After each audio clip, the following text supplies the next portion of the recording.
suis toujours à côté de la plaque. Mais en politique, c'est qui est le crack. Ouais, c'est qui est le crack. Juste milieu.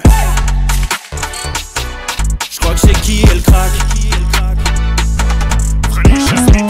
Ça lit des kilomètres de presse pour faire un résumé express. Ça charbonne comme un chinois avec la qualité d'un bavarois. On sera en retraite après notre mort, on sera bouffé par l'inflation. Dans le doute je vais voter Voldemort pour les prochaines élections. Passe de la country à la drill sans transition. C'était pas une bonne idée de me confier cette mission. Si t'aimes pas, dégoûte pas les autres. C'est pas moi qui le dis, moi je suis le roi des pauvres. Pour réfléchir, j'ai qu'un euro, non, moi je tomberai pas dans la fraude. Je le prononcerai Lichesmittel, comme Angela Merkel. Désolé, je fais ce que je peux, je trouve ma répartie chez Lidl. Des enquêtes exceptionnelles, pas de langue de bois et de l'humour. La revue c'est juste mensuel, les vidéos c'est juste tous les jours.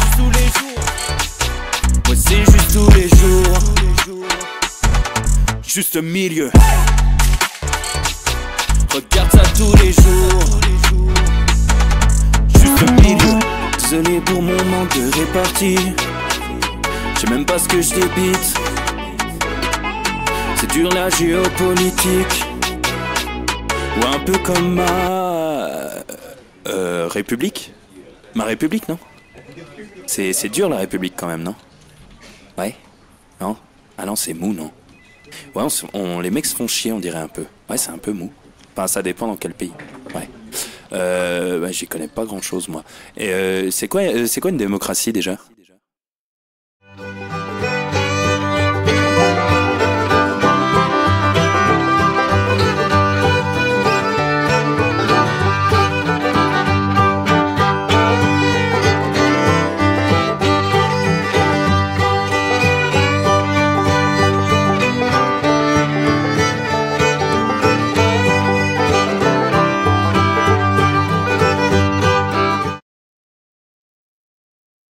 Salut. Salut, salut. Ouais, comme vous pouvez remarquer, il y a une chaise vide là. Parce que bah, le patron est en retard. Il est pas là. Il est... Je sais pas où il est d'ailleurs. Donc il m'a dit, ouais, lance, j'arrive. Donc j'ai lancé, mais je sais pas quand il arrive. Voilà. Voilà, vous avez toutes les infos. Salut tout le monde. J'espère que vous êtes bien assis chez vous. Salut, salut, salut. Matt le Z, il y a toujours les mêmes. Hein. Vous êtes toujours aussi chaud. J'ai tué Rémi? Non, pas encore. Tout va bien, il est en vie, enfin je crois, en tout cas, pas de nouvelles, mais ça va. Salut tout le monde. On va papoter, bon, il devrait pas trop tarder normalement, hein. J'espère 5 minutes maximum, mais...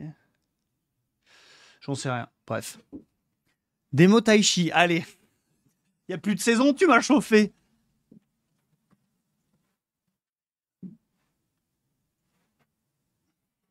Voilà. On lui dira pas que j'ai fait ça. Hein. On lui dira pas. Mais en vrai, non, il dit n'importe quoi sur le Taichi. Hein. J'en fais pas du tout. Ça s'est vu. Hein. Ça s'est vu. Reprends main cette chaîne. Ouais, ben vous êtes foutus avec moi. C'est pas moi qui vais vous donner les analyses les plus pointues de l'actualité politique. Hein. Vous êtes dans la merde. On n'a rien vu. Ouais, c'était bien assez. Va. C'était bien assez. C'est du yoga. J'en sais rien, moi. Vous croyez que j'y connais quelque chose? Je suis un geek, moi, je suis le geek de l'équipe, moi, je suis pas là pour faire du yoga ou du tai chi ou je sais pas quoi. Hein. Sinon, tes conditions de vie, Rémi t'exploite pas. Ah bah, vous voulez qu'on parle de vrais sujets? On va le mettre dans la sauce, le petit. Je fais 76 heures par semaine. Condensé sur 4 jours. Non, je déconne. Non, tout va bien, j'ai mangé Rémi. Mais non, arrêtez. Parle du setup. Bah, le setup est pas dingue, hein. Le setup, à part le micro qu'on a acheté qui est cool, mais qui est mal réglé, donc en fait il est pas si cool. Le setup, c'est un setup classique. Hein. Un PC, 2 écrans, un vieux clavier, une vieille souris, et on est bon. Hein. Les geeks ne parlent pas, c'est bien vrai. Mais peut-être que, voilà, je suis l'exception. Je suis l'exception. C'est l'exception.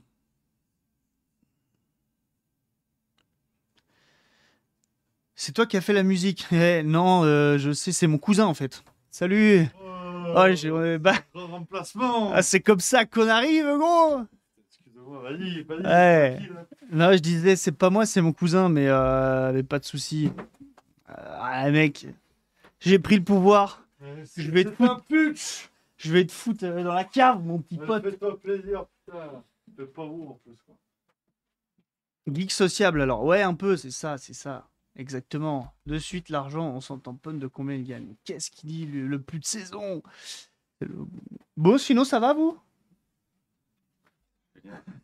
Ah, vas-y, je vais en Ouais, prendre ouais, je vais bah. prendre un café, tiens. Allez, vas-y. Hein. T'es lancé, là. Allez. Eh, super. Allez, C'est pas grave. Hein. Allez. Bon, vous êtes pas près de le voir. Hein.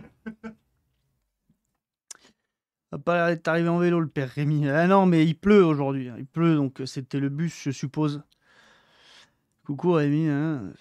Coucou Edouard. Ah ouais, bah non, mais il a encore pas lu. Remets le message plus tard, hein. Red Gab. Ouais, t'as vu, c'est même pas moi qui lui fais son café. Alors ça, si c'est pas, hein, c'est pas un vrai putsch, les jeunes, je sais pas ce que c'est. Hein.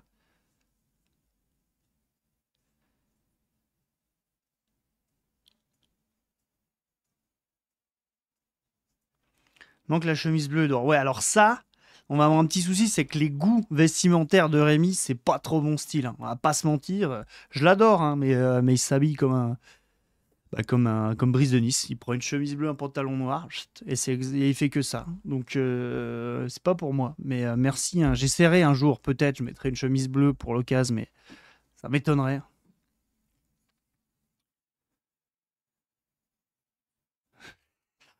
Ouais, bah, vous rigolez, mais sur les photocopies, il sait pas faire. C'est moi qui me les tape, ok? Donc je suis vraiment le stagiaire. C'est vraiment n'importe quoi. Il sait pas faire les photocopies où on est. Donc tu rigoles, mais ça craint, hein, à 30 ans de pas savoir envoyer un fichier PDF dans une imprimante. Mais bon, chacun son métier. Vous me direz, lui il fait les blagues et il fait les analyses et moi je fais les photocopies. Si ça, c'est pas de la technique.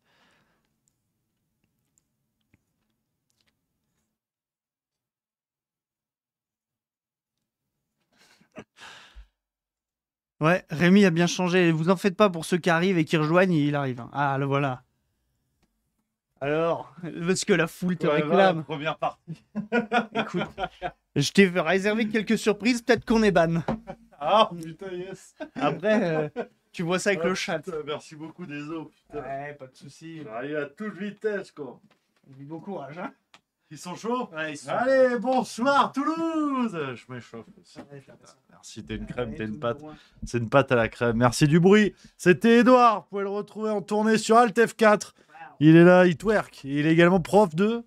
On a dit quoi? Tai chi. Tai Chi. Prof de Tai Chi. Il a fait du tai... Attends, je vais mettre le replay de mon émission là. Je suis pas sûr du coup. Oh, merci beaucoup. Merci pour remplacement au pied levé. Voilà. Mais bonjour à tous. Du coup, je me présente. Je m'appelle Henri. J'aimerais bien réussir ma vie. Balavoine, qu'on embrasse évidemment. Mais bonjour à tous. Les amis, j'espère que vous allez bien. Que tout le monde va bien, tout le monde est plein gaz. Excusez-moi, je suis en retard. Sombre histoire de remplacement de porte de salle de bain. Je suis rentré à midi en me disant on est bon. Je suis de retour à l'heure. Je vais être mon cul en fait. Hein. Je viens tout juste d'arriver. Voilà. Complètement dingue. Complètement dingue les amis. Surtout qu'on a un programme chargé ce soir. Voilà, c'est l'affaire Palmade. On va revenir sur l'affaire Palmade et c'est le Covid. Les effets secondaires. On a pas mal de choses. Pas mal de choses à se dire les amis. Donc voilà. On va pas tarder. Vous êtes chaud là, j'ai l'impression que vous êtes bouillant, vous avez été chauffé au feu, au fer rouge. Voilà, par Edouard. Donc là, vous êtes même excité, je trouve. Donc ça, c'est bien. Voilà. Bonjour à tous. Je vois un petit peu à tous les copains qui sont là. On a Grand Donaya qui dit salut Dimitri, première fois en direct live. Je regarde sur YouTube. Je viens de Wallonie belge. Ça te dirait de venir au centre de la Wallonie, ciné juste entre Liège et Bruxelles. Mais pourquoi pas? Pourquoi pas, camarade? Avec plaisir. Ah, par contre, tu regardes sur YouTube. Ah oui, d'accord. En général, tu regardes sur YouTube. Parce que là, on n'est pas diffusé sur YouTube. Je me suis dit, merde, comment il fait? Il a des techniques que nous, on n'a pas. Comment il fait? Ça y est, j'ai compris. J'ai compris. Les copains, merci à Edouard pour le sub en plus. Il chauffe le public, il paye sa place, c'est extraordinaire. C'est ça, les intermittents du spectacle. C'est magnifique, ça c'est la droite. Ça, c'est super. Merci également, que j'oublie pas. Ah bah non, il y a Neutronland également, Subprime, 23e mois. Et voilà. Et Lily la tigresse, sub 15e mois, merci beaucoup les copains. Alors, on va y aller pas plus tard que maintenant. Parce que j'ai beaucoup de choses à vous dire, beaucoup de choses les copains, en plus du reste de l'actualité, du plaisir. Vous le savez, demain, c'est la farce tranquille qui est de retour. Évidemment, c'est la farce tranquille. À 18 h, on a un script. Voilà, je crois que je suis prêt. Ça va ricaner, ça va envoyer du bois. Et aussi, les amis, je vous donne rendez-vous là, vendredi prochain à 19 h. Ça va être le fil rouge. On va en parler toute cette semaine, les copains. Ça va être le grand rendez-vous de la fin de la semaine. C'est officiel, c'est en boîte. Un montage américain, à l'américaine, c'est la lettre d'amour à Emmanuel Macron. La lettre d'amour à Emmanuel Macron, vendredi 19 h, je révèle tout. Les gens qui étaient à Brienne-le-Château sont au courant. J'ai fait quelque chose. J'ai écrit une lettre à Emmanuel Macron. Je ne peux pas vous en dire plus. Vendredi 19 h, on risque de rigoler. Alors tout le monde ne va peut-être pas rigoler. Surtout du côté de l'Élysée. Mais on a essayé quelque chose. C'est mon premier spectacle. C'est peut-être le dernier, on ne sait pas. Mais on tente. On tente des trucs. Donc, vendredi 19 h, on en reparlera. Je vous mettrai peut-être un extrait, peut-être. Si vous êtes sage, on va voir. Je ne peux pas faire de promesses. Je peux pas m'engager. Ce serait trop... Il y a trop de responsabilités. Donc, on va voir. On va voir, les amis. Alors, on va y aller. On va y aller immédiatement. Il y a mon Jérôme 01 02 77 que j'embrasse. On se revoit bientôt. On se revoit la semaine prochaine à Toulouse. J'espère te recroiser, camarade. Normalement, je vais le refaire à Toulouse. Il n'est pas impossible que si la vidéo circule bien, je l'intègre dans le spectacle. Parce qu'il y a un truc où tout le monde participe. Enfin, vous verrez. Je ne suis pas tout seul dans cette histoire-là. Vous comprendrez. Voilà. Je peux pas... Voilà. Donc, les copains, on y va plein badin avec l'affaire Palmade. On a de nouvelles informations. On est entre retour vers le futur, entre un faux procès et de vrais scandales étouffés depuis le début. Et ça va de mal en pis. Voilà, les amis, ce que je vous propose aujourd'hui, de revenir sur cette affaire Palmade parce que le procès s'ouvre demain. 20 novembre 2024, on est le 19 au moment où je vous parle, si vous êtes un peu juste sur tout ce qui est calendrier. On le rappelle, cet accident terrible du 10 février 2023, Pierre Palmade va être jugé au motif de blessures involontaires. On rappelle que la qualification d'homicide involontaire n'a pas été retenue par le parquet, avec une justification qui nous a été donnée par maître Alexia Decamp chez Jean-Marc Morandini. Voilà. Donc, on commence tout de suite la vidéo, si vous voulez, très haut. C'est une intervention qui a eu lieu il y a quelques jours, c'était le 18 sauf erreur ou le 17, de cette avocate qui s'est pointée chez Morandini pour parler de ce genre d'affaires, tu vois. Je ferai pas de vanne parce que c'est pas drôle, mais pour vous dire où on en est. Les ordures parlent des affaires des ordures, donc c'est quand même assez passionnant. Et voilà, je parle de Morandini, pas de l'avocate, qu'on soit bien d'accord. Voilà le motif avancé par cette avocate concernant le fait que le motif d'homicide involontaire n'ait pas été retenu. Non, mais ça dépend. Si le bébé avait respiré ne serait-ce que quelques secondes après l'accident, quand elle a accouché, on aurait considéré que c'était un bébé, que c'était un être humain en fait. Là, c'est considéré par la loi comme un fœtus, même si ça peut paraître choquant. C'est toute la contradiction entre le droit et la morale. Les règles juridiques sont très claires sur la question. Si il est né mort, du moins s'il n'a pas respiré, eh bien, il ne peut pas être considéré comme un être humain. Voilà le motif qui est retenu. Alors, concernant les propos de cette avocate, si vous voulez, on peut, et c'est très difficile à concevoir, mais effectivement, la loi est dure, mais c'est la loi, dura lex sed lex. Le rappel qu'elle fait effectivement de la différence entre la loi et la morale, on l'entend tout à fait, bien évidemment, mais et ça va être le fil rouge aussi de la séquence que je vous propose aujourd'hui, les amis. Est-ce que ce motif n'a pas été retenu, surtout parce qu'on parle de Pierre Palmade? Dès le début, si vous voulez, c'est l'une des premières questions qui s'est posée, c'était de dire oui, mais attendez, la dame était enceinte, le bébé n'était pas né vivant et viable comme prévoit la loi, donc il ne peut pas être retenu comme un être humain. Et on a tout un paradoxe. Alors, on ne va pas tout de suite aller dans les grandes questions, mais non, d'ailleurs, on va pas se faire. Je vais éviter ça. On en reparlera peut-être à la fin. Mais voilà, on a déjà ce premier débat qui agite. Les commentateurs, qui agitent les gens qui s'intéressent à cette affaire-là, que très vite on a dit oui, mais on ne peut pas retenir le motif d'homicide involontaire dans la mesure où on parle d'un enfant à naître. Bon bref, vous avez compris l'idée. C'est une surcouche de scandale qui fait qu'on peut s'arrêter à chaque niveau et que ça dure des heures. Mais on va encore plus loin. Parce que, pourquoi je vous reparle de l'affaire Palmade, hein, Juste Milieu n'est pas devenu closer ou gala, hein, qu'on soit bien d'accord. Sur le papier, les affaires des people, on s'en branle, hein, je vais le dire très franchement. Mais là, on est vraiment sur une affaire qui est hautement symbolique depuis le début, hein, sur les questions liées à l'impunité. Alors, en l'occurrence, le jugement arrive, on ne peut pas encore parler d'impunité, on verra, hein, justement. Mais quand on a quelqu'un comme Morandini, si vous voulez, qui intervient médiatiquement, ça nous situe symboliquement l'état de la France sur ce genre d'affaires, sur la capacité à traiter ce genre d'affaires et à démontrer que tout le monde est égal devant la loi, ce qui semble quand même curieux. Mais sur l'affaire Palmade, ce qui est intéressant aussi, c'est que le procès arrivant, on a un attroupement médiatique qui vient rajouter une surcouche pour détourner l'attention, pour enlever la gravité de cette affaire. Tu vois, typiquement, hein, l'avocate, on l'invite pour donner son avis sur la viabilité de l'enfant à naître, hein. On ne l'invite pas sur d'autres choses. On ne l'invite pas pour parler des victimes qui ont aujourd'hui la vie ruinée. Hein, déjà ça, on n'en parle pas. On te parle que de certaines questions bien choisies dans les médias pour commencer, alors que le procès n'a pas démarré, pour commencer à présenter le procès sous un jour plutôt positif et préparer les esprits à une éventuelle relaxe ou une peine minimale. Donc, on a un empressement médiatique et avec des séquences, et c'est à partir de ce point-là que je voulais traiter l'affaire avec vous, les amis, parce que ça nous amène à des faits qui ont été cachés depuis le début et qui ne doivent surtout pas être oubliés. On en vient à retrouver des gens qu'on avait oubliés, qu'on avait complètement oubliés. Et ça, c'était dans Touche pas à mon poste. Touche pas à mon poste, le 17 novembre.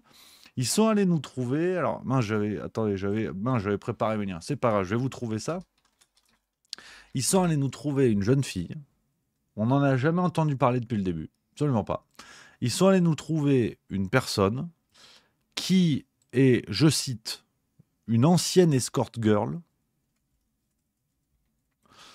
et toxicomane qui était présente à la soirée précédant l'accident de voiture provoqué par Pierre Palmade sous l'emprise de différentes drogues. Donc, je vais vous montrer la séquence. C'est un truc lunaire, mais vraiment lunaire. D'une personne dont on n'a jamais entendu parler depuis le début de l'affaire, mais vraiment jamais, hein. On a eu plein de gens, on a eu ce dossier, cette sombre histoire de pédocriminalité, enfin de fichiers pédocriminels, on y reviendra, c'est très important. Et là, alors comme par magie, hein, à 3 jours du procès, on a trouvé quelqu'un qu'on n'avait pas vu depuis le début. On n'avait pas de nouvelles. On n'avait pas de nouvelles, mais finalement, elle déboule 3 jours avant. Regardez cette séquence médiatique. C'était sur C8 dans l'émission Face à Hanouna. Alors, de toute façon, je ne sais plus quelle émission est laquelle. Je veux dire, Hanouna, il est sur C8 de 7h du matin à 23h30. Donc, bon, vous vous démerdez. Ça, c'est présenté par Pascal de la Tour du Pin de je sais pas quoi, qui est une ancienne de BFM TV. Regardez la séquence avec cette ancienne escort girl. Regardez le niveau des questions et c'est sans commentaire. Ça vous met dans quel état? Une euphorie, une confiance en soi exacerbée, une motivation exacerbée. Oui, une possibilité de boire une très grosse quantité d'alcool sans être bourré. Voilà. Donc on a un plateau, alors effectivement, et je vois des corrections en commentaire, c'est une dame qui est peut-être passée sur Touche pas à mon poste fut un temps, effectivement la correction est importante, elle ne sort pas complètement de nulle part. Là elle est sur un plateau avec Jean-Marie Bigard, on ne sait pas pourquoi, et on a ce genre de questions, regardez à 1h30 par exemple, regardez le niveau des questions posées par la présentatrice. Ah merde, putain, c'était bien, j'avais bien fait ma transition et tout. Tu vois, ça faut relancer, c'est con, hein. Je rappelle. C'est con, hein. C'est à 1h30, regardez, bougez pas. Ouais, t'as l'after. C'est de la destruction. Andrea, vous avez encore des nouvelles de Pierre Palmade? Est-ce que vous en avez Absolument eu pas. depuis l'accident? Depuis l'accident, je n'ai aucune nouvelle de lui. Vous avez essayé d'en prendre? J'ai essayé, oui, tout à fait. Ouais. Mais il a changé de numéro, tout comme moi. Ah Et je pense qu'il ne veut plus forcément avoir de contact avec moi. Il veut plus avoir de contact. Il vous manque ou pas? C'est une personnalité qui me manque, oui. Parce que vous aviez souvent des soirées avec Pierre Palmade? Oui, plusieurs fois par mois. Plusieurs fois par mois, et ça a duré combien de temps? Plusieurs jours. Plusieurs jours? Non, mais plusieurs fois par mois. Mais en année, vous l'avez... Voilà. Regardez le niveau de la présentatrice qui est une gigantesque pompe à vélo avec des questions du genre « il vous manque ». Voilà. C'est vraiment à ne rien y comprendre. Donc on allait rechercher cette jeune fille qui effectivement était peut-être sortie dans les médias auparavant. On parle de quelqu'un qui est présenté comme présente à la soirée précédant l'accident de voiture. Donc pourquoi je vous montre cette séquence? Parce que, si vous voulez, sur la forme, on s'en fout. Sur la forme, on s'en fout. Sur le fond, on est dans un comportement d'un cynisme absolu de nos médias qui, indépendamment du fait de poser des questions en bois, genre la présentatrice, c'était une gigantesque pompe à vélo, on est dans le culte de l'émotion, et en plus, on est dans l'instrumentalisation d'une pauvre jeune fille, ancienne junkie d'après ses propos, qui ne va pas bien potentiellement. Enfin, en tout cas, elle ne renvoie pas l'image de quelqu'un en pleine forme. Et la télé la met en avant, on la dégage, comme ça, on la montre en avant, on la met en avant, puis après on la dégage, en fait. Et elle, comment elle va? Au-delà de l'instrumentalisation cynique des médias pour faire chialer dans les chaumières, en instrumentalisant cette pauvre fille, derrière, on en fait quoi, en fait? Est-ce qu'on l'aide? Qu'est-ce qu'on fait? Donc, tout le monde s'en cire, naturellement. Elle est là pour faire de l'audience, si vous voulez. C'est un produit, cette dame. Donc, on est vraiment dans une séquence d'un cynisme extraordinaire. Mais le véritable problème, quand on rappelle que cette jeune fille, donc, et je vous dis, hein, c'est le compte Twitter de Touche pas à mon poste qui dit était présente à la soirée précédant l'accident de voiture. Ok, très bien. Mais rappelons-nous cet article, et vous le savez, je vous en ai déjà parlé plusieurs fois, d'un média régional qui s'appelle L'Indépendant, donc qui est connu, qui est un média tout à fait validé, qui nous disait ceci: accident de Pierre Palmade, des fils de gens connus protégés étaient au domicile de l'artiste au moment du drame, la folle rumeur se répand. 2 hommes étaient au domicile de Pierre Palmade situé à Célie-en-Brière. Au moment de l'accident, ils demeurent introuvables. Qui sont-ils? À aucun moment cet article dit que c'est du complotisme, machin, je sais pas quoi. C'est l'un des rares médias qui a maintenu cet article-là, qui n'a pas été supprimé depuis sa mise en ligne au 21 février 2023. Donc, vous avez sur Touche pas à mon poste, si on récapitule, une jeune fille qui, visiblement, a des soucis de santé liés à la drogue, sa consommation de drogue, tout ce que vous voulez. On l'instrumentalise, on se sert de son image pour faire du buzz, alors que tout le monde s'en fout de son bien-être à elle, de son état de santé à elle. Tout le monde s'en fout, en tout cas d'apparence. On lui pose des questions à la fois lubriques, à la fois dans l'émotion la plus crasse, on est sur une séquence qui est dégueulasse, mais vous avez surtout quelqu'un qui s'inscrit dans une forme de complicité. S'il y a bien une question à poser, c'est pas est-ce qu'il vous manque, Pierre Palmade, on s'en branle. La question c'est, mais tiens, pendant que vous êtes là, il y avait qui d'autre ce soir-là? Et c'est marrant parce que la question, elle n'est pas posée. Donc, vraiment, je voulais vous reparler de cette histoire Pierre Palmade parce qu'on parle d'un gossip dramatique, on parle d'un fait people dramatique. Donc, pour moi, le plus important, c'est le drame. Mais on est dans la preuve parfaite, si vous voulez, de ces affaires qui touchent des puissants, qu'ils soient de l'élite culturelle, médiatique, politique, et de la capacité du système à se protéger. Si vous voulez, comme l'immunité du corps humain. Cette capacité à immédiatement mettre en place les moyens pour se protéger. Les globules blancs, si je n'ai pas sauté mes cours de physique-chimie.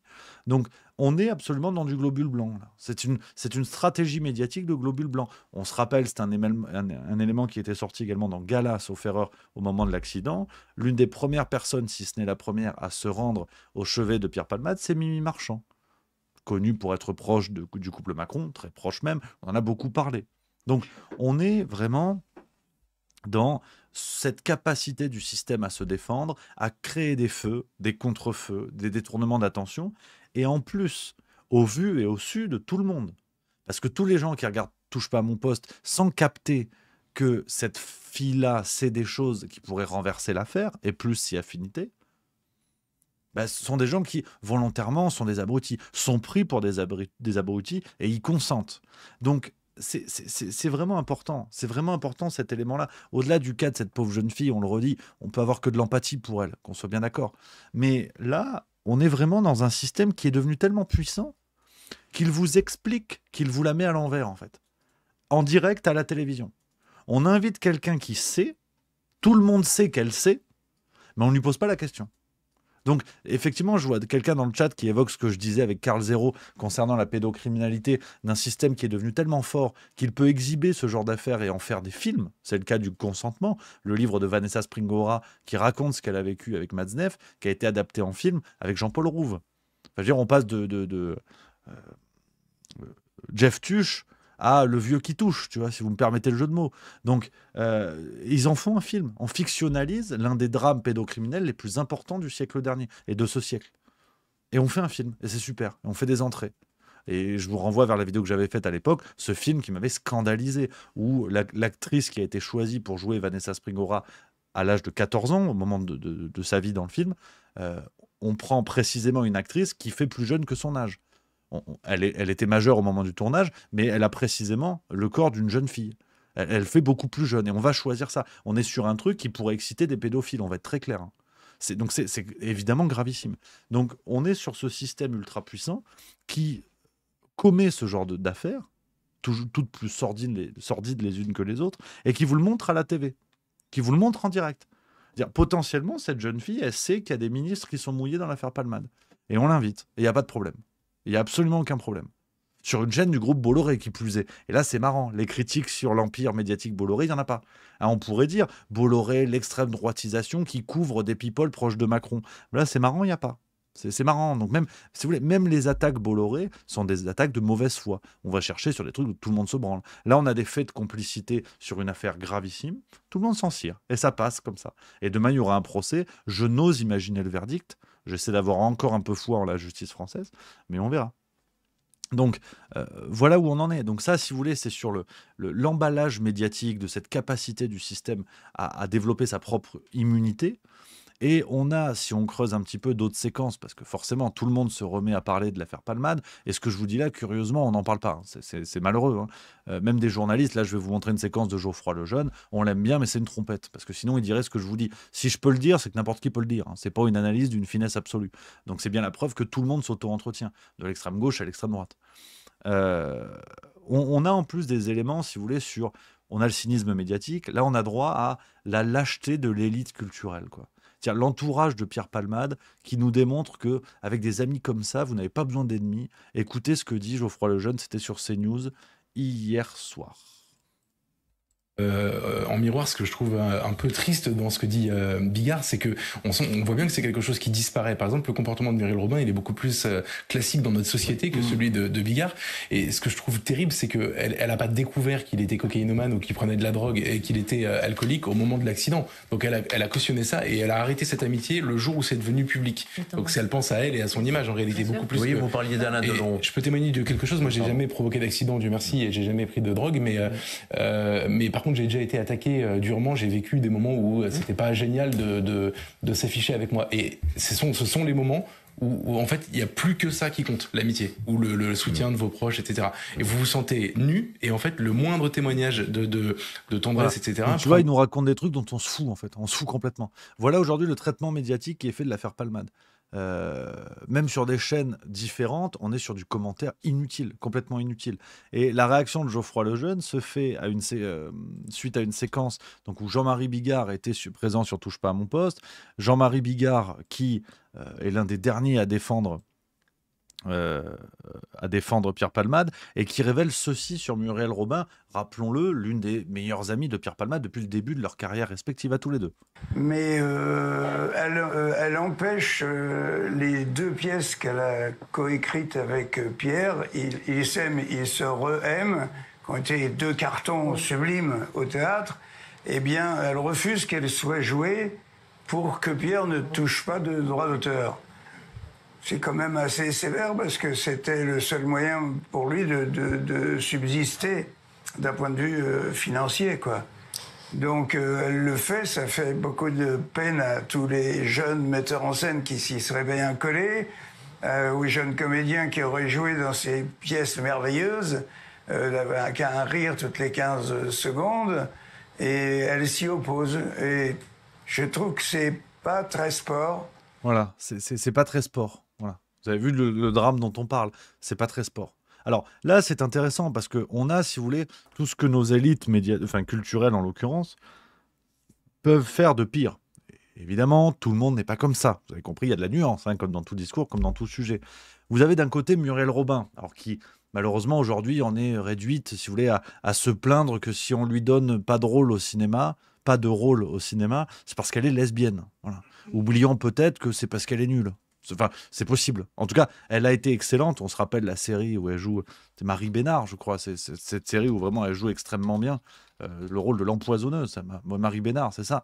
On se rappelle des rôles dans Les Visiteurs, des rôles extraordinaires. Mais depuis, c'est devenu une pompe à vélo. C'est des choses qui arrivent. Puis en plus, elle est peut-être aussi devenue une semi-tarée, ce qui laisse une bonne moitié, comme disait Mélenchon à l'époque. Mais chaque position médiatique de Muriel Robin, c'est un délire maintenant. Mais bon, elle estime que c'est parce qu'elle est lesbienne, tu vois. Et donc, en fait, en coulisses, Tu sais, Muriel Robin, qui est quand même un symbole des belles valeurs, de cette gauche tolérante, qui accueille, qui est ouverte, qui est super, moralement parfaite, comme dirait Lucchini. Bah là, en fait, en coulisses, ce qu'on apprend, c'est qu'elle ne veut pas aider son pote à subsister. C'est-à-dire qu'elle l'a couvert pendant des années, voire des décennies. Hein, Pierre Palmade, c'est un petit peu comme Obélix. Il est tombé dedans quand il était petit. Donc Muriel Robin, elle ne pouvait pas franchement l'ignorer. Et ben la lâcheté du truc, tu vois.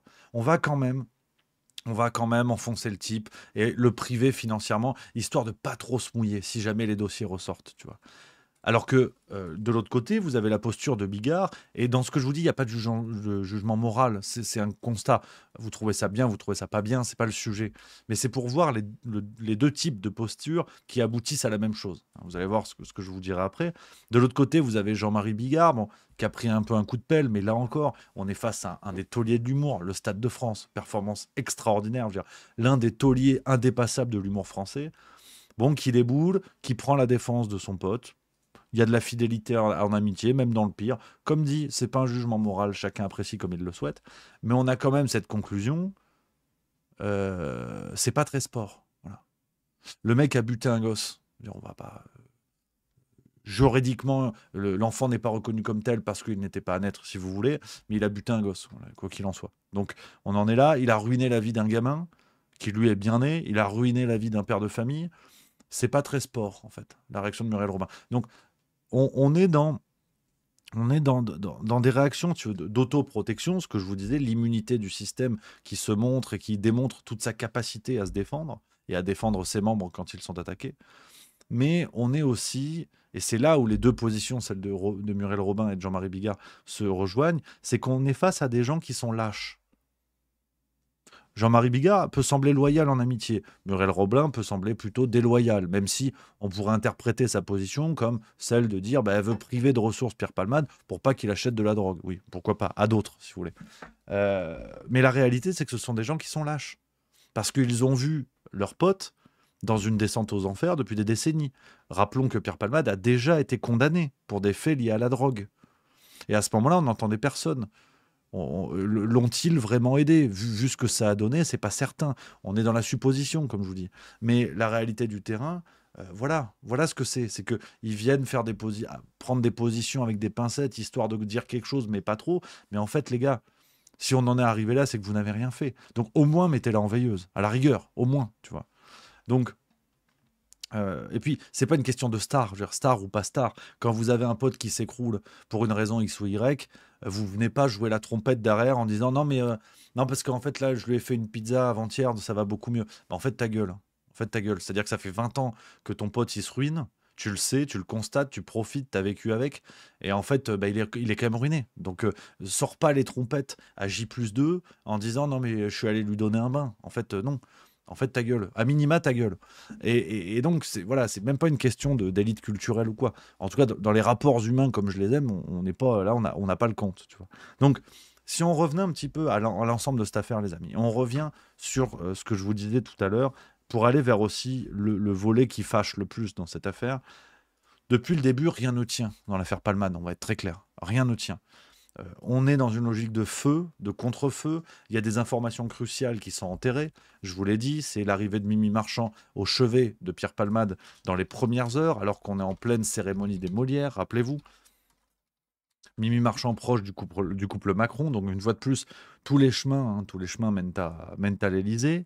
Tu vois, je vous remonte l'article pour ceux qui auraient un doute. C'est RTL qui en a parlé. Pendant la cérémonie, vendredi soir, Mimi Marchand a décidé de quitter la scène musicale, tout comme Muriel Robin. Tu vois, voilà. C'est RTL si jamais vous aviez un doute. Donc, depuis le début, en fait, cette information-là ne fait pas beaucoup parler. Alors que c'est crucial. On a un lien, certes indirect, mais on a un lien avec le pouvoir, avec le couple Macron. On a eu ce volet lié à la pédocriminalité. Rappelez-vous, cette affaire de fichiers pédocriminels retrouvés potentiellement sur l'ordinateur de Palmade, il était en train de le consulter lors d'une soirée. Finalement, il y a des types qui ont été arrêtés, mais c'était plutôt eux qui avaient les fichiers. Et en fait, Palmade a été complètement blanchi là-dessus. Mais ça a fait 2 semaines. Et d'ailleurs, je vous dis ça, et mea culpa. j'ai plongé moi aussi là-dessus en vous parlant de ça, en disant il y a peut-être un truc encore plus rude dans cette affaire. Et je vous ai parlé du volet pédocriminel qui, sauf erreur, était un contre-feu. Donc je suis moi-même tombé dans le piège. C'est pour ça que, qu'on soit clair, je m'en mets une dans la gueule bien volontiers. Mais ça ressemblait à un contre-feu. En tout cas, aujourd'hui, ça ressemble à un contre-feu. Mais pendant ce temps, du coup, la question a disparu petit à petit de qui étaient les invités. On ne sait toujours pas. Et même les types qui étaient dans la voiture, est-ce que quelqu'un a des éléments sur ces gars-là? Sur les poursuites qui ont été engagées, sur le suivi de l'affaire? On n'en sait rien. Et les mecs qui étaient dans la maison pendant que Pierre Palmade allait faire les courses, on ne sait toujours pas. Et l'Indépendant, journal français qui reçoit des subventions publiques tous les ans, maintient son article où il écrit qu'il y avait des fils de personnalités protégées. Donc moi, je vous dis que ce qui est sorti dans des médias reconnus et subventionnés par l'État, qu'on soit bien d'accord. Donc voilà l'étendue de cette affaire. On part d'un drame qui, star ou pas star, Palmade ou pas Palmade, est un drame, parce qu'il y a des victimes et c'est pas marrant. On a forcément de l'empathie. Mais ça devient, il n'y a pas de mais, et ça devient une énième affaire de nos élites, leur capacité à se protéger et leur capacité à nous démontrer que rien ne peut les atteindre, quoi qu'il arrive, même dans les affres les plus terribles. Et on n'a pas encore le jugement.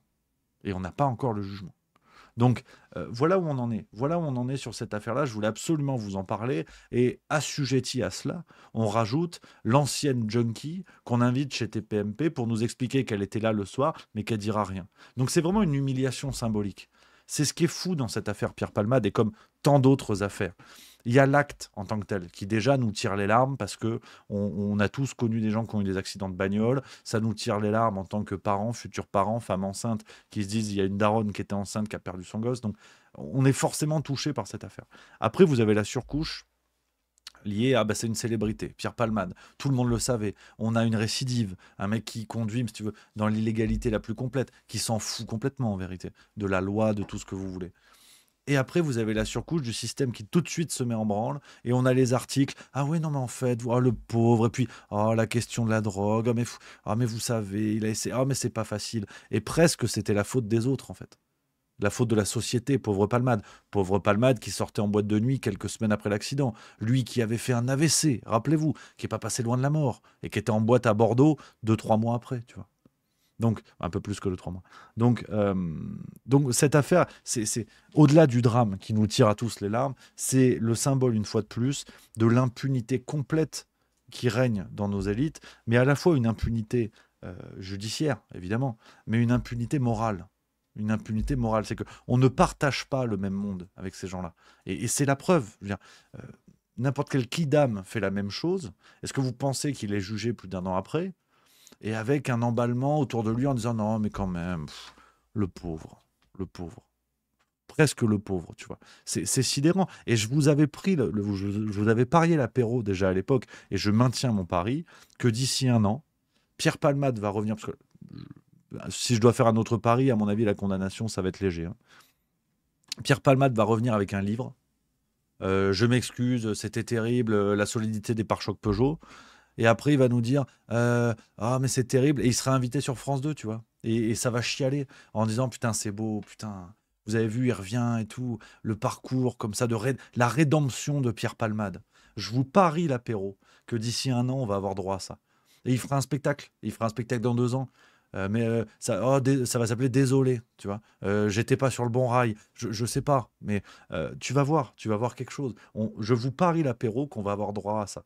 Dans une séquence, une fois de plus, d'humiliation morale des citoyens. L'humiliation morale qui est de dire, on fait ça, les membres de nos élites, nos membres protégés font ça, ils sont jugés bon gré mal gré, en tout cas tant bien que mal, et on vous emmerde en fait, parce qu'on revient, on continue.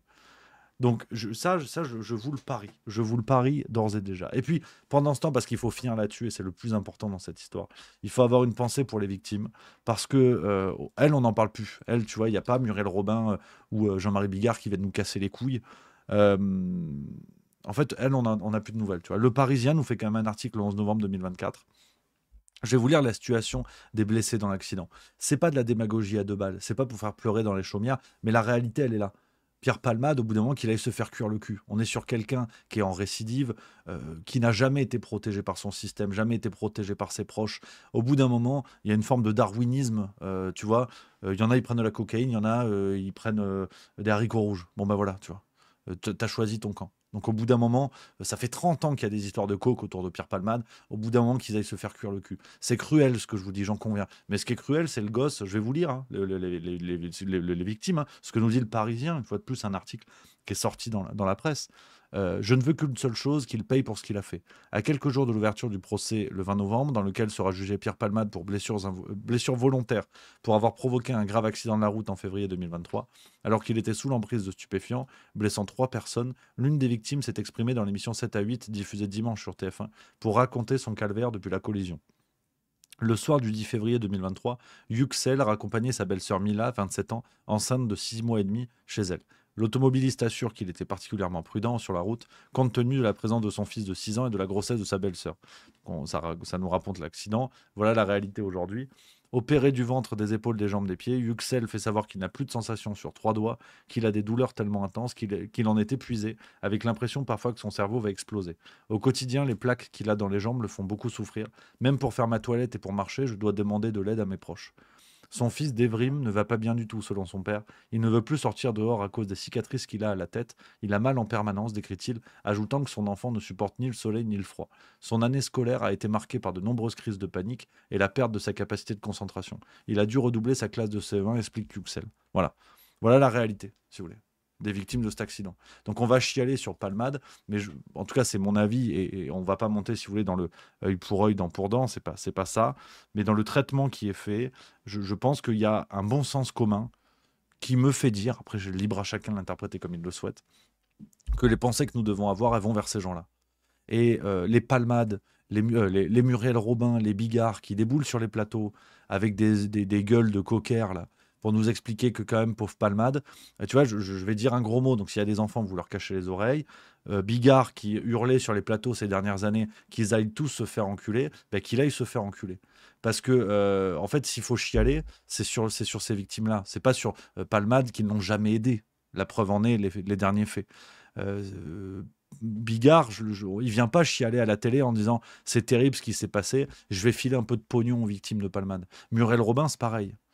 Quel membre du showbiz s'est mobilisé, même pour un geste symbolique, mais de dire ouais, l'un des nôtres a fait de la merde, on va faire un truc, on va essayer de se mobiliser, tu vois. Et là, c'est marrant, là, il n'y a personne, en fait. On chiale que sur l'autre guignol. Donc au bout d'un moment, je suis désolé pour le gros mot, c'est pas de l'emballement pour faire chialer dans les chaumières, mais la réalité, c'est que avec cette humiliation symbolique que nos médias font subir au peuple, à essayer de déplacer les valeurs communes, à presque nous faire croire que la victime, c'est Palmade, victime de la cocaïne et de sa dépendance, en fait non. Essayons de garder ce bon sens commun qui fait que les victimes sont les gens qui ont été gravement blessés dans la bagnole. C'est pas l'autre qui a subi sa dépendance sans jamais vouloir s'en sortir, ou peut-être pouvoir, et il n'y a pas de problème, laissons libre toutes les possibilités, peut-être qu'il n'a jamais pu s'en sortir, j'entends la possibilité, mais en attendant que nos médias tentent de faire croire au peuple qu'il faille d'abord chialer sur Palmade que sur ces pauvres gens, je trouve ça un petit peu déplacé. Voilà, j'espère que vous me pardonnerez l'emballement, mais voilà ce que je voulais vous dire sur l'affaire Palmade. C'est pas tant sur l'aspect people de la chose, c'est surtout, une fois de plus, sur la capacité de notre système à se défendre avec cette forme d'immunité qui se met en place facilement, et la capacité de notre système à déplacer le curseur des valeurs communes, et ne nous laissons pas piéger. Voilà ce que je voulais vous dire sur ça, les amis, sur cette première séquence de l'émission. Ah, je suis parti plein badin. Je prends vos questions, bien évidemment. Et je remercie le Notizi qui nous a raid avec près de 100 personnes. J'ai vu ça, mais j'étais lancé, mon camarade. J'espère que tu vas bien. Je t'embrasse, évidemment. Donc, allez-y, les amis, si vous avez des commentaires, si vous avez quoi que ce soit, allez-y.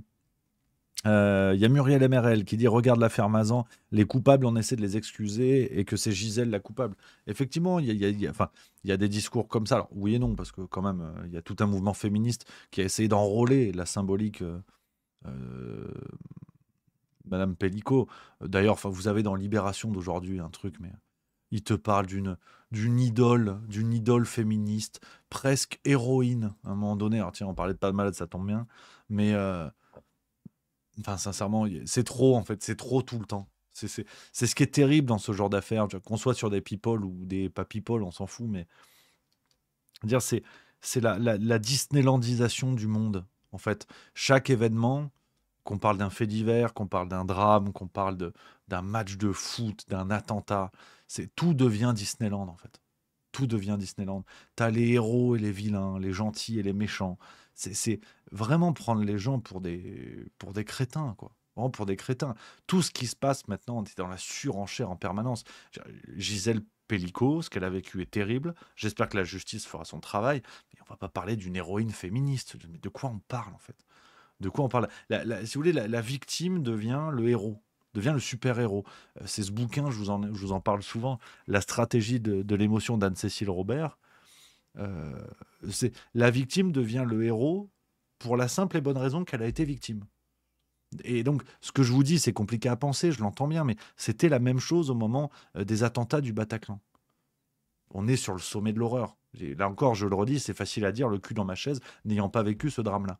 Mais quand les médias nous ont expliqué que les victimes étaient des héros, que la société devait voir des héros, avec d'ailleurs cette héroïsation qui est là partout, tout le temps, sans aucune cohérence. Au moment du Covid, il fallait applaudir aux fenêtres le personnel de santé, c'était des héros. C'était les héros du quotidien. Puis finalement, on leur a pissé dessus un an après, et on connaît les conditions aujourd'hui du personnel hospitalier. Tout devient héros, en fait. C'est super. Même Jean-Marc Hérault, ça c'est moins drôle. Mais c'est catastrophique, en fait. C'est catastrophique. Et donc, dans tout débat aujourd'hui, vous avez, mais vraiment, tout est à l'excès, quoi. Et avec une narration qui ne serait même pas crédible pour un gosse de 6 ans. Ça devient ridicule. Ça devient ridicule. Donc, voilà ce que je pouvais vous dire sur cette histoire-là. Les copains, on va enchaîner avec l'autre grand sujet du jour. Comme ça, je suis sûr d'avoir tout traité, ce que je voulais, les amis, avec vous. Parce que j'arrive en retard, je vais devoir me tirer vers 6 heures. Comment on fait? Non, mais faut faire rentrer dans le peu de temps qu'on a et le peu de place, hein. Comme dirait Gérald Darmanin, c'est pas facile parfois de tout rentrer comme ça, attention, hein. Donc on va resserrer les sujets. Et alors, il y a Muriel MRL, et c'est intéressant, pour revenir sur le procès de Mazan, qui dit: Rémi, c'est une héroïne car elle a refusé le huis clos. Pour nous, les femmes, c'est un exemple car on sait par quoi elle passe. Je le comprends tout à fait, ma Muriel, hein, évidemment, je comprends le débat.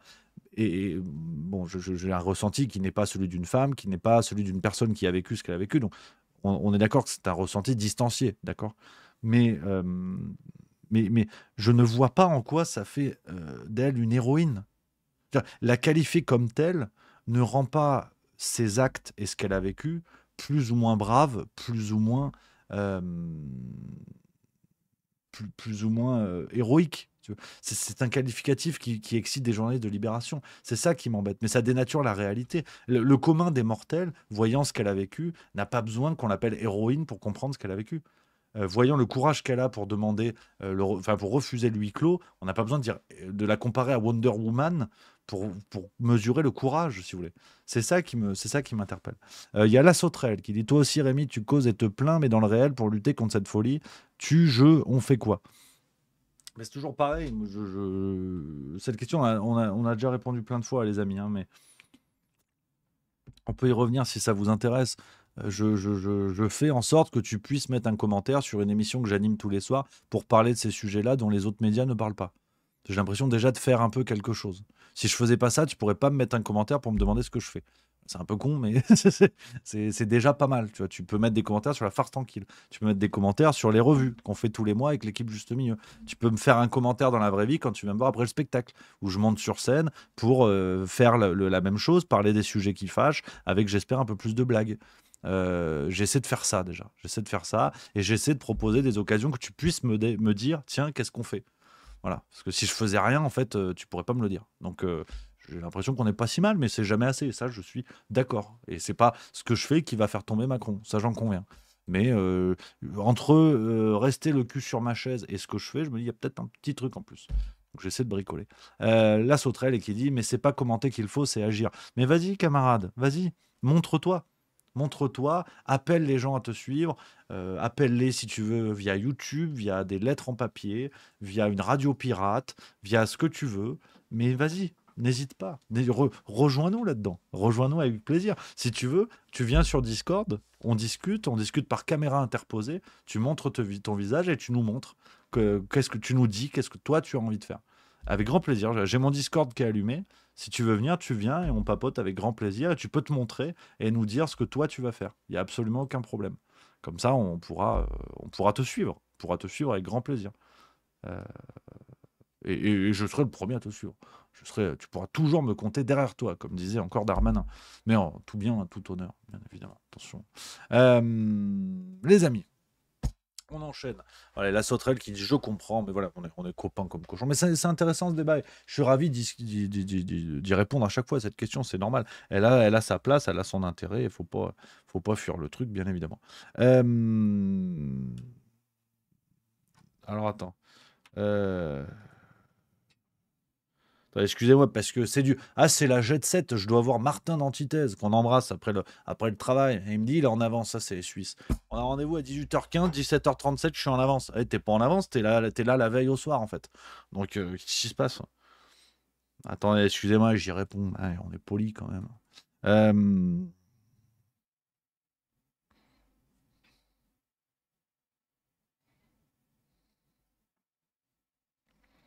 Voilà, excusez-moi les amis, c'est le showbiz, c'est la jet 7. Alors, cet article du Figaro, alors celui-là, il est pas piqué des hannetons, je voulais vous en parler. Vous avez peut-être vu la petite séquence que j'ai fait sur les réseaux sociaux ce matin, mais qu'importe, on va quand même en parler parce que c'est très important. C'est frustrant de se dire qu'on l'avait vu venir, mais bon, c'est déjà ça et on bricole. Cet article du Figaro. On se heurte à un mur, c'est grand perdant du vaccin anti-Covid-19. Donc, on refait vite fait la salade parce qu'on l'a déjà beaucoup dit, mais c'est important de rester vigilant et de le dire à chaque fois. Les effets secondaires. Hein. Donc, rappelez-vous, c'était pas vrai. Enfin, on est passé par l'étape, à partir du moment où la vaccination a été déployée, ou l'injection généralisée, chacun choisit son terme, ça n'existe pas. Et si vous avez des problèmes de santé, même si vous-même vous observez, je sais pas, vous avez une bite sur le front, c'est que vous êtes complotiste. Ça n'existe pas. Après, on a eu la deuxième étape. Bon, alors peut-être que ça existe. Peut-être. On a dit peut-être. Mais ça n'a rien à voir avec le vaccin. C'est impossible. C'est le réchauffement climatique ou le dernier album de Patrick Bruel, on ne sait pas, mais c'est pas possible que ce soit le vaccin. Et là, on rentre dans la troisième étape qu'on avait anticipée, on en avait parlé chez Juste Milieu. Plein d'autres médias alternatifs en avaient parlé, plein d'autres intervenants, sans aucun doute. C'est l'étape du « ça existe », c'est lié au vaccin, mais c'est trop tard. Ou variante, c'est pas nous. Voilà. C'est les deux variantes, en fait. C'est les deux variantes. C'est-à-dire que, je vais vous expliquer, c'est très simple. Hein. On a les propos dans cet article du Figaro, donc d'aujourd'hui. Hein. Je vous invite à aller l'acheter et de l'encadrer, cet article, parce qu'il va coûter cher dans les archives. On a les propos de maître Éric Lanzarote, qui est un avocat du côté de Marseille, qui justement accompagne des personnes victimes d'effets secondaires. Il les accompagne pour que leur cas soit reconnu et indemnisé, notamment par l'ONIAM, l'Office national d'indemnisation des accidents médicaux. D'accord ? Pour vous dire, j'ai tagué ce monsieur sur Twitter. J'espère le recevoir bientôt sur Juste Milieu. Voilà, cet avocat, affaire à suivre. J'espère qu'il m'enverra un message et qu'on pourra mettre ça en place. Et donc, cet avocat est interrogé par le Figaro et il nous explique que dans les procédures judiciaires qui sont mises en place contre Pfizer, l'ONIAM intervient, parce que c'est l'organisme public qui est chargé de donner du pognon pour dédommager les gens.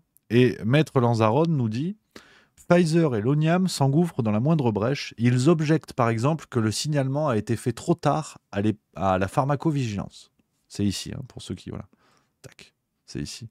Alors qu'à l'époque, trouver un médecin qui soit capable de dire que tel effet était éventuellement lié au vaccin n'était pas évident. Donc, c'est-à-dire que si on aimerait faire des vannes, et vous connaissez la maison, j'essaie de faire des vannes sur tous les sujets. Parfois, c'est bien, parfois, il faut être sérieux 3 minutes. Véritablement, à l'issue du déploiement massif de la vaccination, on a dit aux gens, vous ne pouvez pas vous plaindre parce que de toute façon, ce que vous avez n'existe pas. Ça n'existe pas. Il n'y a pas d'effet de secondaire, c'est pas possible. On a parlé 1000 fois des 1001 séquences médiatiques. On a des milliers d'années de recul, comme disait le Superman de la picouse et de la connerie. Bref, vous le savez, on va pas refaire la piémontaise. Après, on a eu la deuxième étape. Oui, alors vous avez peut-être des problèmes, mais bon, bon, rien ne prouve que c'est... Voilà, hein. Bon, vous fumez, bon, voilà, c'est ça. Et là, maintenant, c'est trop tard. Si on récapitule, les victimes d'effets secondaires auraient dû se manifester au moment où on leur interdisait de se manifester. Donc voilà où on en est. Voilà où on en est concrètement sur cette situation-là. C'est reconnu, on ne sait même pas dans quelle ampleur. C'est-à-dire que si demain, les effets à très long terme, c'est une gigantesque hécatombe avec, je dis n'importe quoi, évidemment je ne le souhaite pas, mais si on a 50% des vaccinés qui meurent, en fait la justification juridique, ça va être, bah oui, mais c'est trop tard. Fallait le dire avant aussi. Au moment où tous les médias vous expliquaient que ça n'existait pas, que c'était dans votre tête. Donc voilà où on en est. Et aux surprises, une fois de plus, on a une organisation complète de l'irresponsabilité de l'État. Rappelez-vous ce qu'on disait sur Juste Milieu. Et ce que je vous dis n'est pas complotiste, c'est un constat. Je mets au défi n'importe quel fact-checker de venir débattre, hein, qu'on puisse discuter avec grand plaisir, et qu'on explique que ce que je vous dis là est faux. C'est pas une prise de parti, c'est un constat médiatique où l'État a toujours dit, et c'est vrai, la vaccination n'est pas obligatoire. Et je vous le disais sur Juste Milieu il y a plus de 2 ans maintenant, je vous disais attention, parce que si ça n'est pas obligatoire, c'est précisément pour ne pas devoir répondre des effets secondaires. Et de pouvoir dire, le jour où ça va chauffer, si ça chauffe, ah oui, mais attendez, on n'a forcé personne. Et c'est ce qu'ils commencent à dire. On commence à avoir des échos en Allemagne, en Grande-Bretagne, aux États-Unis. On n'a forcé personne. Vous étiez libre. Alors, certes, ça vous posait des problèmes sur votre boulot, sur amener vos gosses à l'école, pour faire un sport, pour aller au restaurant, mais vous n'étiez pas obligé. Et je vous l'avais dit il y a 2 ans. Je n'ai pas été Nostradamus et j'étais loin d'être le seul à le dire. Donc, c'était frappé du bon sens. C'était une organisation de l'irresponsabilité. Et aujourd'hui, on y est. Non seulement c'est trop tard, et de toute façon, vous voulez vous retourner contre qui? Est-ce que l'État est responsable? Ben non. C'était pas obligatoire. Alors ok, on a chié sur tous les gens qui ne se sont pas fait vacciner.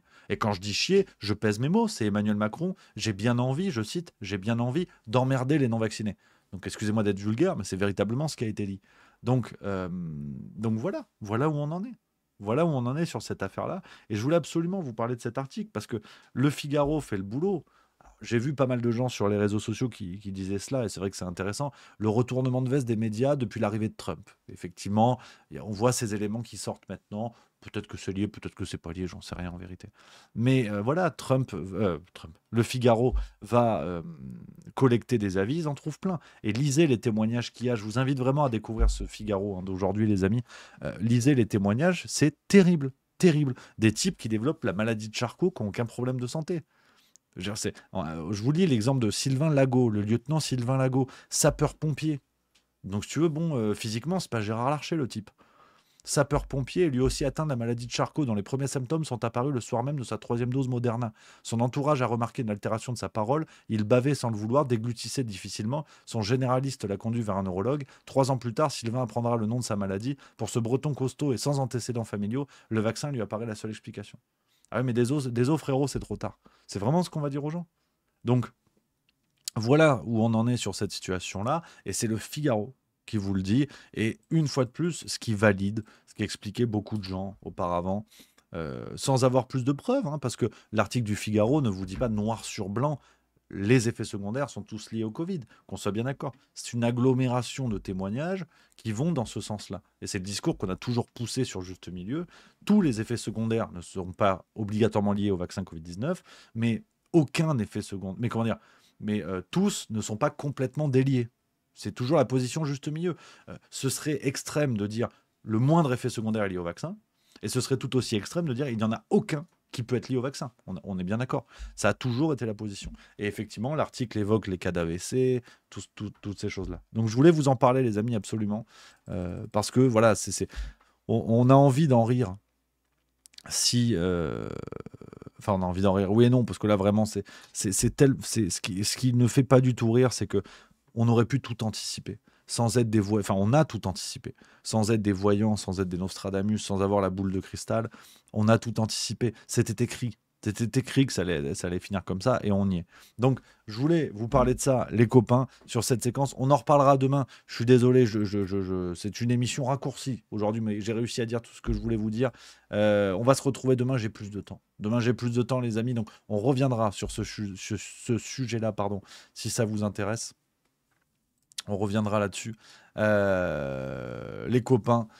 Voilà, sur cette question des effets secondaires. Donc, les amis, je vous abandonne pour ce soir. Je filoche, mais demain, c'est phare tranquille et je suis là un peu plus longtemps, avec plaisir, avec joie.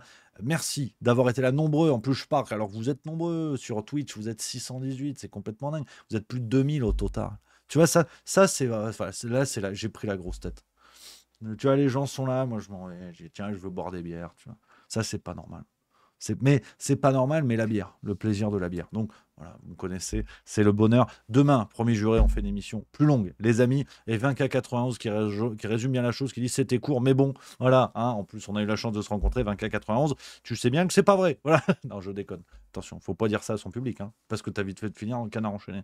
Donc attention quand même. Voilà, les amis, merci. Je te fais un bisou, ma 20K91, évidemment. Merci les amis, merci à la sauterelle. Voilà pour notre petite passe d'armes et qui dit en majuscule. Merci Rémi. Voilà, ça c'est le bonheur. Merci les copains, je vous embrasse. Demain, on est ensemble un peu plus longtemps, promis juré. Je vous embrasse, prenez soin de vous, passez une bonne soirée. Vive la rigolade, vive la France et à demain.